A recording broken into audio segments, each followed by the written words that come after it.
Bonjour. On se retrouve donc aujourd'hui. Je vais essayer de trouver un endroit où j'ai peut-être un peu moins le soleil dans les yeux. Voilà. On se retrouve aujourd'hui. J'ai envie en fait aujourd'hui de vous parler des énergies. D'abord parce que les énergies ont beaucoup changé, beaucoup bougé. Oh Annie, joyeux anniversaire Annie. Les énergies ont beaucoup bougé ces derniers mois. Et je ne sais pas comment vous les avez ressentis, si toutefois vous êtes sensible à ce genre de choses ou pas. Euh, En ce qui me concerne, j'ai vécu de longs mois en ayant le sentiment d'être un peu à plat en fait. Ça jouait pas sur le moral, ça jouait vraiment sur l'énergie, quoi, l'énergie physique, à se sentir un peu ramollo, etc. Hello Jean-Bernard. Et c'était vraiment ça, quoi. C'était voilà, physiquement cette impression d'être toute ramollie. La volonté était là, le moral était là, ça n'a pas joué là-dessus. En revanche, oui, vraiment une grosse baisse d'énergie physique. Et il n'y a pas si longtemps que ça, où j'ai senti effectivement les énergies changer, se transformer. Et physiquement, je me sens plus forte, plus dynamique, etc. Ce qui est bien, en revanche, c'est que toute cette période très plate, j'ai envie de dire, ça a été quand même une période pendant laquelle j'ai beaucoup construit intellectuellement. Les HP savent de quoi je parle. Donc j'ai mis des projets en route. J'ai construit des choses que j'ai envie de faire, de vivre et de partager. Et puis aujourd'hui, c'est le moment de la réalisation. Voilà. Je lisais ce matin un message de mon coach préféré, Laurent Marchand, qui disait que justement on était vraiment là-dedans, quoi. Ça y est, les énergies ont basculé et on est dans la construction, on est dans le nouveau monde. On peut lâcher tout ce qui était l'ancien monde, donc avec tout ce qui pouvait nous perturber, nous remuer, etc. Évidemment, ça ne signifie pas que plus rien ne va nous chambouler dans notre vie, ça s'appelle la vie, hein, donc forcément, ça risque d'arriver encore. Mais ça a bien bougé et c'est plutôt une bonne nouvelle. Annie, oui, je t'ai dit bonjour. Hein. Hello Lumina, Nat. Donc, pourquoi je vous parle des énergies? Parce que d'habitude, je vous parle des HP, vous allez dire c'est bizarre. Mais en fait, je pense qu'il y a un vrai lien parce que le HP étant beaucoup dans le ressenti, parfois, il ne sait pas forcément identifier à quoi ça correspond. Alors, ça peut ne pas forcément correspondre aux énergies, on est bien d'accord. Mais étant donné qu'on a quand même une sensibilité toute particulière, j'ai même envie de dire une hypersensibilité, je crois volontiers et de plus en plus, et ça c'est mon point de vue, donc après vous le partagez ou pas, hein, on est d'accord avec ça, euh, je crois de plus en plus que de par cette hypersensibilité, ben, effectivement on est très réactif aux énergies en fait. Et vous allez le constater facilement, hein, vous entrez dans un lieu, on va dire, tiens ici l'ambiance elle est plombée, ou je sais pas, ça respire la joie, ou etc. Enfin, on est connecté à ce qu'on ressent en fait. Hein. Et parfois, on n'a pas forcément d'explication tout à fait réaliste à tout ça. C'est un petit peu le problème d'ailleurs. C'est le problème du HP en général, de ne pas forcément savoir expliquer toujours ce qu'il ressent. Mais je pense que D'abord, je pense que c'est pas un problème, et surtout, je pense que ça concerne beaucoup plus de gens que simplement les hauts potentiels. Hein.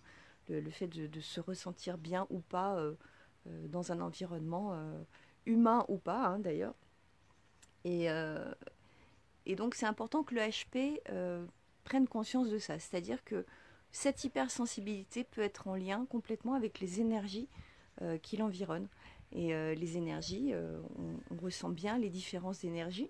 Je vais vous prendre un exemple qui me semble encore un petit peu d'actualité et qui fait partie des choses qu'on peut ressentir quand les footballeurs français ont gagné la Coupe du Monde cet été. Il y a une énergie toute particulière qui se dégageait de cet événement, qu'on soit sensible au foot ou pas, qu'on adhère ou pas. Ça s'appelle la liesse. Et c'est une énergie qui circule. Hein. L'énergie, elle circule toujours. Donc que vous soyez sensible au football ou pas, en revanche, vous ne pouvez pas passer à côté de l'énergie que ça a amené, que ça a fait circuler. Donc cette énergie-là, si vous y avez été au contact, et pour la plupart on a été au contact de cette énergie-là, c'est une énergie qui est plutôt très agréable en réalité. Je ne parle pas de ceux qui ont eu des chanteurs et des joueurs de trombone en dessous de leur fenêtre jusqu'à 3 heures du matin, je parle des gens qui ont vécu l'événement purement dans le moment de la joie. Il y a d'autres événements plus marquants, plus sensibles, on va dire, quand il y a des attentats, des choses comme ça. Euh, on est en réaction, évidemment, mais c'est pas que ça. C'est bien d'avoir conscience aussi qu'il y a une espèce d'énergie comme ça qui circule. Et là, pour le coup, dans le monde entier, en tout cas, dans tous les pays qui sont informés de ce qui se passe à ce moment-là, on est en contact avec cette énergie-là. On est en contact avec ce ressenti-là, en fait. Donc ça peut être la tristesse, ça peut être la colère, ça peut être l'incompréhension. Voilà, bon, on est en contact avec toutes ces énergies-là. Et ça, c'est simplement des énergies globales, mais donc vous imaginez qu'on est également au contact avec l'énergie des gens qui nous environnent au plus près. Ça va être nos compagnons, compagnes, nos enfants, nos parents, nos amis les plus proches, nos collègues de travail, etc. Et là, clairement, c'est un environnement auquel on peut difficilement échapper. Donc on va être extrêmement sensible à ce qui se passe, à ce que l'autre nous renvoie comme énergie, mais à ce que nous aussi, on est en capacité à renvoyer à l'autre. Et, euh, et clairement, voilà, il faut avoir conscience de ça, se dire qu'est-ce qu'on peut faire contre ça, parce qu'on peut aussi se protéger des énergies qui ne nous font pas du bien. Celles qui nous font du bien, bah, prenons-les, hein, c'est de la ressource, pardon, de la ressource, c'est du carburant. En revanche, si c'est pas bon pour nous, on peut se protéger. Il y a toutes sortes de façons de se protéger. Quand je vous parle de ça, j'essaie toujours de mettre des grosses parenthèses, des gros guillemets, parce que je sais qu'il y a des gens qui sont très éloignés de tout ça et qui vont dire, voilà, elle part dans des sphères là, moi j'y vais pas. Vous avez le droit de pas y aller, hein. Moi j'y vais. Bon. Et de toute façon, j'irai quand même, hein. Je veux dire, même si vous validez pas. Parce que moi j'y vais, voilà. Et parce que je l'ai expérimenté et que au quotidien je vois bien les changements que ça peut faire quand je me protège d'une énergie qui est pas bonne autour de moi et quand je me protège pas. Quand je me protège pas, un exemple tout bête, hein, je prends le métro, je suis assise, contre moi, parfois je ressens une douleur mais épouvantable, ça peut être dans le dos, dans l'épaule, etc. La personne derrière, elle n'est pas en train de me faire du mal, hein, concrètement. Sauf qu'elle dégage une énergie particulière qui peut être due soit à de la tristesse, soit à quelque chose d'autre, soit simplement parce qu'elle a une douleur, elle, et qu'elle est transmise. Donc ça, j'en parle parce que je crois qu'il y a des gens qui ne se rendent pas compte qu'on est dans cette capacité en tant qu'humain, pas seulement en tant que haut potentiel, à ressentir ce genre de trucs. Et des fois, on a l'impression qu'on est devenu barjot parce qu'on ressent des trucs en disant c'est pas normal. Je suis assise sur un siège de métro, pourquoi j'ai mal, quoi. Le mec ou la nana derrière, il m'a rien fait en fait concrètement. Bah non, il vous a rien fait, sauf que il y a de l'énergie qui circule tout le temps. Donc ça peut être ce type de choses qui est communiqué malgré l'autre et malgré vous. Et il y a moyen de s'en protéger. Moi, régulièrement, je fais ce que mon amie Martine me conseille régulièrement, parce que des fois j'oublie, et j'y pense et puis j'oublie. C'est la cloche de lumière. Donc je me colle sous ma cloche de lumière, je visualise, je suis sous une grosse cloche lumineuse. J'étends ma cloche lumineuse si j'ai pas envie de protéger que moi. Je l'étends à tout le lieu dans lequel je suis et pourquoi pas à tout le village ou toute la ville dans laquelle je me trouve. Voilà, et je me sens davantage en protection. Et c'est pas seulement un ressenti, c'est bien réel. Ça, ça permet d'être protégé. Alors après, encore une fois, si vous validez pas, il n'y a pas de souci, hein. Je suis pas là pour vous convaincre de quoi que ce soit. Moi, ça fait partie des choses, comme d'habitude, que je vous partage. Tout ce que je vous partage, c'est bien souvent du partage d'expérience, que ce soit mon expérience à moi ou l'expérience des gens que j'accompagne depuis des années. Après, on est OK que je suis là pour convaincre personne. Ou ça vous parle, et tant mieux, ça va vous permettre d'utiliser des choses pour vous, ou ça vous parle pas, et il n'y a aucun problème avec ça. On est d'accord avec ça. Je regarde. Hello Patrice, Anne-Marie, Mara. Mais ça fait plaisir, il y a du monde.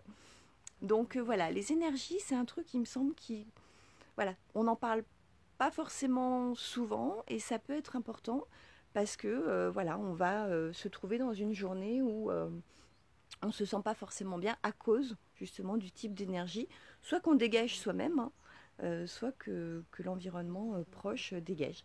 Donc de se mettre davantage en fait en pleine conscience de ce qui se passe en termes d'énergie, ça va vous permettre, ça va me permettre euh, de se rééquilibrer, de se ressentir bien en fait, tout simplement. Parce que de toute façon, il y a un seul but hein, dans la vie, c'est qu'est-ce que je peux faire pour me sentir bien. Qu'est-ce que je peux faire pour me sentir mieux que ce que je me sens maintenant. Le reste, après, tout est ultra personnel, personnalisé. Il n'y a pas de... Il y a difficilement des conseils à donner aux gens pour savoir qu'est-ce qu'ils ont à faire de leur vie et quoi faire pour réellement être heureux en fait. Donc le but, je crois qu'on a réellement tous en commun, c'est être bien.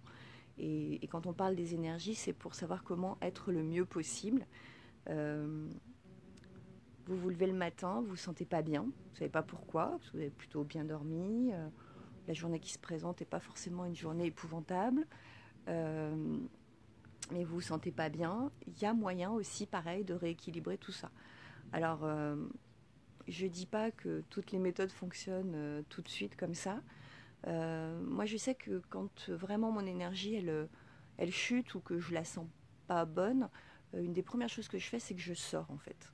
Même si je sors 10 minutes dehors dans le froid, éventuellement, mais je sors.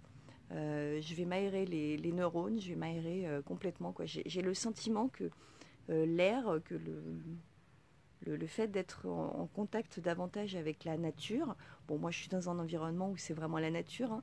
Après si vous êtes en centre-ville, je n'ai pas l'expérience du coup, je ne saurais pas vous dire si ça procure les mêmes bienfaits, mais en tout cas ici quand je sors, voilà, je me sens bien, et si ça suffit pas, je me couche dans l'herbe, j'enlève mes chaussures, voilà.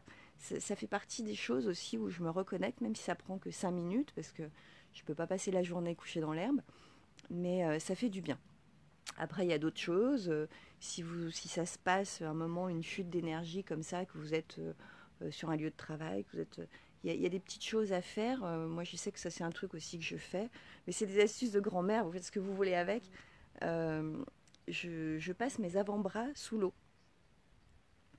Donc, l'eau froide, hein, de préférence. On est bien d'accord que l'eau chaude, ça va pas être possible. Donc, je passe les avant-bras sous l'eau froide et je les passe jusqu'à ce que j'ai le sentiment que ça va mieux. J'en passe aussi sur la nuque et pourquoi pas sur le visage, mais c'est surtout les avant-bras en fait. Et ça fait beaucoup de bien. Ça fait partie des petites choses en fait que j'ai trouvées au fil du temps à mettre en place quand je trouvais que les énergies chutaient ou en tout cas ne me convenaient pas. Parce qu'après, on peut avoir des moments où on a un petit coup de mou et on n'a pas forcément envie que ça change parce que bah voilà, on a décidé que c'est une journée loukoum, bah, c'est une journée loukoum, c'est pas super grave, hein. On a le droit aussi. Mais c'est quand on a envie que ce soit différent, on est bien d'accord. Donc c'est surtout ça.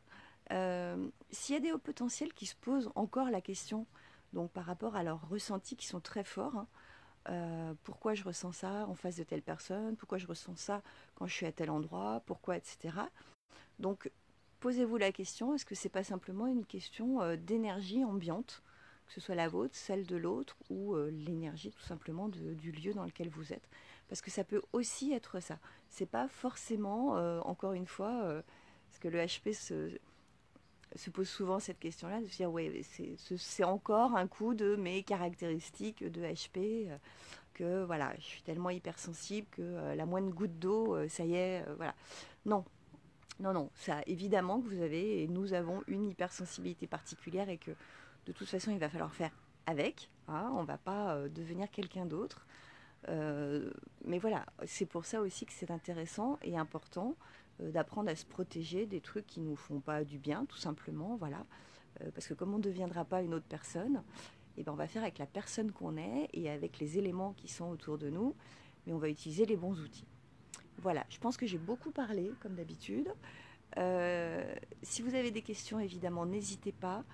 Je vais mettre en ligne la vidéo. La vidéo de mardi a mis longtemps à être mise en ligne sur YouTube. C'est pourquoi vous n'avez pas la version YouTube encore sur les réseaux sociaux. J'ai eu genre une coupure internet qui a duré à peu près toute la journée, hein, donc ça explique aussi pourquoi. Voilà, parce que la campagne, ça a des avantages, mais pas que. Voilà, voilà. On expérimente tous les jours les hauts et les bas en énergie pour gérer ce type de choses qui ne sont pas graves, mais voilà, qui peuvent être clairement des contrariétés. Et puis on fait avec. Voilà. Je vous rappelle encore une fois, je l'ai dit dans la précédente vidéo, mais je le rappelle, pour ceux que ça intéresse, notez-le moi en commentaire, si possible, plutôt sous la vidéo YouTube, euh, si vous êtes intéressé pour participer au groupe fermé que je vais créer début octobre sur Facebook. Ça va être un groupe, c'est pas du payant hein, que je vous propose, encore une fois. Le payant, c'est en dehors des réseaux sociaux. En général, c'est des ateliers, des conférences, des choses comme ça. Mais ça va être un groupe fermé dans la mesure où j'ai vraiment envie d'avoir des gens qui sont motivés, qui ont envie d'être là et pas juste on passait par là et on regarde ce que tu as à nous dire. Donc voilà, je vais vous proposer des directs qui seront probablement un peu plus longs sur des thèmes qu'on aura choisis ensemble, où on aura une interaction bien réelle parce que ce seront des rendez-vous fixes. J'ai envie qu'on crée un groupe qui apprenne à se connaître aussi les uns les autres. Moi, pour l'avoir vécu pendant 2 ans auprès de Laurent Marchand, je vous garantis que le groupe, c'est juste quelque chose de grand. On grandit beaucoup plus vite quand on est avec les autres.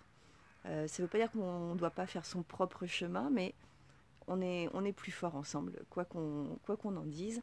Et donc, j'ai très envie que vous puissiez aussi vivre ça. Voilà. Donc, je vous embrasse. Merci de me dire donc, si vous voulez participer à ça. Et puis, hello Laurence. Et je vous souhaite une très bonne journée. Et en toute logique, on ne se retrouve pas avant lundi ou mardi. Passez une excellente fin de semaine. Et encore une fois, un joyeux anniversaire à mon amie Annie. Bonne journée.